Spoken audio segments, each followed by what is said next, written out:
तो राजधानी रांची में एक बार फिर से ईडी की दबिश देखने को मिली है। आपको बता दें कि आज सुबह से ही ईडी अपनी कार्रवाई करने में लग गई है। आपको बता दें कि ईडी की टीम ने गिरफ्तार हुए इंजीनियर वीरेंद्र राम मामले में झारखंड के ग्रामीण विकास मंत्री आलमगीर आलम के निजी सचिव संजीव लाल के घरेलू नौकर के घर से 20 करोड़ नगद बरामद किए हैं और नोटों की गिनती अभी भी जारी है। और आपको बता दें कि ईडी ने आधे दर्जन ठिकानों पर छापेमारी की और अभी भी छापेमारी जारी है। सेल सिटी समेत कई जगहों पर छापेमारी लगातार हो रही है। राजनेता और अधिकारियों के ठिकानों पर भी छापेमारी चल रही है और आलमगीर आलम के निजी सचिव के नौकर के घर से 25 करोड़ रुपए कैश मिले हैं। और अधिक जानकारी के लिए हमारी सहयोगी करिश्मा जुड़ी हुई है। करिश्मा का रुख करेंगे। करिश्मा, ईडी की दबिश लगातार सुबह से ही देखने को मिल रही है। कई ठिकानों पर ईडी की छापेमारी चल रही है। बताया जा रहा है कि मंत्री आलमगीर आलम के नजदीकी के नौकर के घर से कई रुपए कैश मिले। क्या कुछ पूरी जानकारी है, पहले वो बताएं।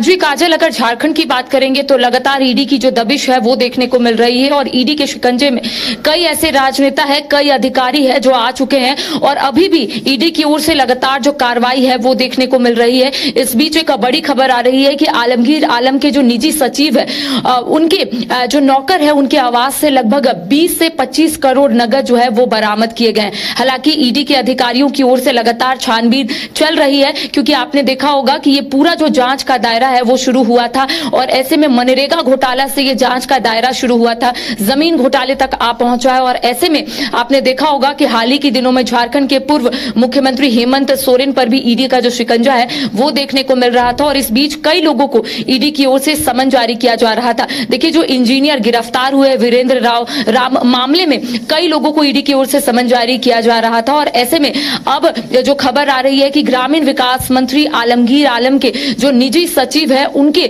जो नौकर है उनके आवास से लगभग 20 से 25 करोड़ नगद बरामद किए गए हैं। तो कह सकते हैं कि आने वाले समय में कई लोगों की मुश्किलें बढ़ सकती है क्योंकि जैसे जैसे जांच का दायरा बढ़ेगा वैसे वैसे कई लोग ईडी के रडार में भी आ सकते हैं। हालांकि अब तक उनके जो नौकर है उनका कोई भी बयान सामने नहीं आया है, लेकिन माना जा रहा है कि और भी पैसे मिल सकते हैं और यही वजह है कि ईडी के अधिकारी उनके आवास में लगातार छापेमारी कर रहे हैं और ये समझने की कोशिश कर रहे हैं कि आखिर उनके नौकर के आवास से, यानी कि जो निजी सचिव है ग्रामीण विकास मंत्री आलमगीर आलम के, उनके निजी सचिव के नौकर के आवास से इतने पैसे कहां से मिले। हालांकि आने वाले समय में चीजें स्पष्ट होगी जब ईडी की ओर से एक विज्ञप्ति जारी होगी और ईडी की ओर से ये बताने की कोशिश की जाएगी कि आखिर इतने सारे पैसे आए तो आए कहां से। अब देखिए, सवाल उठ रहे हैं कि आखिर इतने सारे पैसे झारखंड में कैसे आ रहे, क्योंकि जमीन घोटाले मामले में कई लोग ईडी की शिकंजे में आए हैं, कई लोगों को ईडी की ओर से समन जारी किया गया है। अब देखिए, यही माना जा रहा है कि वीरेंद्र राम जो एक इंजीनियर थे, हाल ही के दिनों में ईडी का शिकंजा उन पर कसता हुआ नजर आ रहा था, कई बार समन भी जारी किया गया था, फिलहाल वो ईडी के गिरफ्त में है। तो माना जा रहा है कि उसी मामले में फिलहाल ईडी की ओर से जो जांच है वो शुरू हुई है, जांच का दायरा जो है ईडी के अधिकारी बढ़ाते हुए नजर आ रहे हैं और इस बीच ग्रामीण विकास मंत्री आलमगीर आलम के जो निजी सचिव है उनके निजी नौकर के आवास से लगभग 20 से 25 करोड़ नगद बरामद किए जाते हैं। तो अपने आप में एक बड़ा सवाल है कि आखिर 20 करोड़ रुपए कहां से आए हैं। अब देखिए, आने वाले समय में चीजें स्पष्ट होगी जब ईडी की ओर से विज्ञप्ति जारी होगी, जब ईडी की ओर से एक ट्वीट किया जाएगा कि आखिर इतने सारे पैसे आए तो आए कहां से। क्योंकि हाल ही के दिनों में विधायक का आपने देखा होगा, जो बड़का गांव विधायक है, उन्हें भी ईडी की ओर से समन जारी किया जा रहा था। यह माना जा रहा था कि जमीन घोटाला मामला है, इससे पहले भी कई लोगों को ईडी की ओर से समन जारी किया जा रहा था।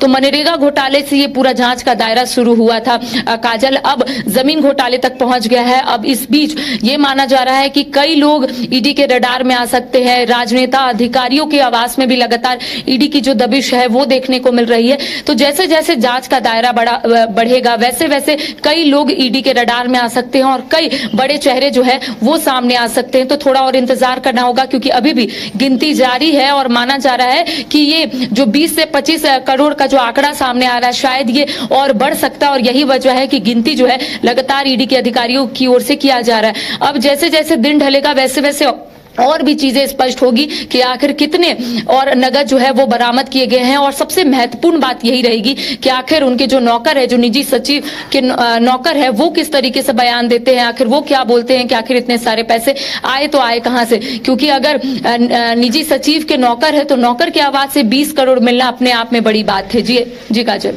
जी करिश्मा, बिल्कुल नोटों की गिनती जारी है, अभी भी आंकड़ा बढ़ सकता है। लगातार ईडी जो है झारखंड में छापेमारी कर रही है, लगातार अपनी दबिश दे रही है। अब मंत्री आलमगीर आलम के निजी सचिव के नौकर के घर से इतना बड़ा रकम मिलना, ये बहुत बड़ा सवाल उठाता है। कौन कौन करिश्मा लगता है कि इस मामले में सवालों से घिरने वाले हैं, किन पर गाज गिरने वाली है? जो देखिए, अभी इस पर कुछ भी बोलना उचित नहीं होगा काजल, क्योंकि ईडी अपना काम कर रहा है। अब ईडी के रडार में कौन कौन आता है ये तो समय बताएगा, लेकिन ये कहना भी गलत नहीं होगा कि जैसे जैसे जांच का दायरा बढ़ेगा, जैसे जैसे नोटों की गिनती जारी रहेगी और ईडी के अधिकारी अगर नौकर से पूछते हैं या फिर समन जारी करते हैं या फिर झारखंड के ग्रामीण विकास मंत्री आलमगीर आलम के निजी सचिव को समन जारी करते हैं, तभी खुलासे जो है वो हो सकते हैं। और ये कहना भी गलत नहीं होगा कि खुलासे जैसे होंगे, कई चेहरे सामने आएंगे, कई चेहरे बेनकाब होंगे और आने वाले समय में और भी चीजें जो है वो स्पष्ट हो सकती है। सियासी सरगर्मी भी तेज हो जाएगी, क्योंकि अगर एक नौकर की आवाज से, नौकर के घर से इतने सारे नगद बरामद किए जाते हैं तो अपने आप में एक बड़ा सवाल है कि आखिर 20 करोड़ या फिर 25 करोड़ कहां से आए एक नौकर की आवाज से। तो माना जा रहा है कि कई लोग इस घेरे में आ सकते हैं, कई लोगों के ऊपर गाज गिर सकता है। ये तो समय बताएगा, क्योंकि ईडी लगातार अपना काम कर रहा है और ऐसे में सिर्फ एक ही ठिकाने नहीं बल्कि कई ठिकानों पर ईडी की जो दबिश है वो देखने को मिल रही है। और 20 करोड़ या फिर 25 करोड़ के आंकड़े अगर सामने आते हैं तो ये छोटा मोटा रकम है नहीं। और आने वाले समय में ईडी की ओर से क्या कुछ एक्शन लिए जाते हैं ये तो वक्त बताएगा, लेकिन माना जा रहा है कि अगर इतने सारे पैसे हैं, अगर सामने वाले के पास ब्यौरा नहीं, अगर सामने वाला ये नहीं बता पाएगा कि 20 करोड़ कहां से आए हैं, तो जरूर कह सकते हैं कि आने वाले समय में कई राजनेता या फिर कई लोग जो है ईडी के रडार में आ सकते हैं। अब देखिए, झारखंड ग्रामीण विकास मंत्री जो है आलमगीर आलम, उनके जो निजी सचिव है उनके ऊपर भी सवाल उठेंगे, उनके नौकर के ऊपर भी सवाल उठेंगे। अब नौकर किस तरीके से अपनी बात को रखता है, किस तरीके से ईडी के समक्ष अपनी बात को रखने की कोशिश करता है, क्या बोलता है, क्या रीजन होता है, ये तो वक्त बताएगा। लेकिन कह सकते हैं ईडी की जो दबिश है वो अब राज्य में लगातार देखने को मिल रही है, कई लोग रडार में आ रहे हैं। देखिए, एक और जहां पर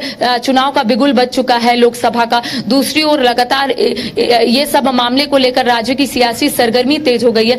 तो माना जा रहा है कि थोड़ी ही देर और इंतजार करना होगा, क्योंकि अगर ईडी की ओर से इतनी बड़ी कार्रवाई की गई है तो आने वाले समय में ईडी की ओर से विज्ञप्ति भी जारी होगा और चीजें जो है वो पब्लिक डोमेन में भी आ जाएगी और हम अपने दर्शकों तक वो बात, वो अपडेट पहुंचाने की कोशिश भी करेंगे। जी करिश्मा, बिल्कुल ये बहुत बड़ा सवाल उठता है कि इतना बड़ा रकम जो है एक नौकर के घर से मिलना एक बहुत बड़ा सवाल उत्पन्न करता है। अब आगे जैसे जैसे दिन ढलेगा ये जरूर साफ होता जाएगा कि रकम कितनी है और इसका किससे कनेक्शन है। फिलहाल इस जानकारी के लिए आपका शुक्रिया करिश्मा। तो आपको बता दें कि लगातार ईडी की दबिश जो है झारखंड में जारी है। रांची में सुबह से ही ईडी कई ठिकानों पर छापेमारी कर रही है। सेल सिटी समेत कई जगहों पर ईडी की छापेमारी अभी भी जारी है और राजनेता और अधिकारियों के ठिकाने पर छापेमारी चल रही है। और आपको बता दें कि आलमगीर आलम के निजी सचिव के नौकर के घर से करीब 20 से 25 करोड़ रुपए कैश मिले हैं। अभी भी इसकी गिनती जारी है, आंकड़ा बढ़ने की उम्मीद है और आपको हम लगातार अपडेट करते रहेंगे। इस मामले में लगातार आपको बताते रहेंगे कि क्या कुछ जो अपडेट है वो आ रहा है और लगातार आपको इस मामले से रूबरू कराते रहेंगे।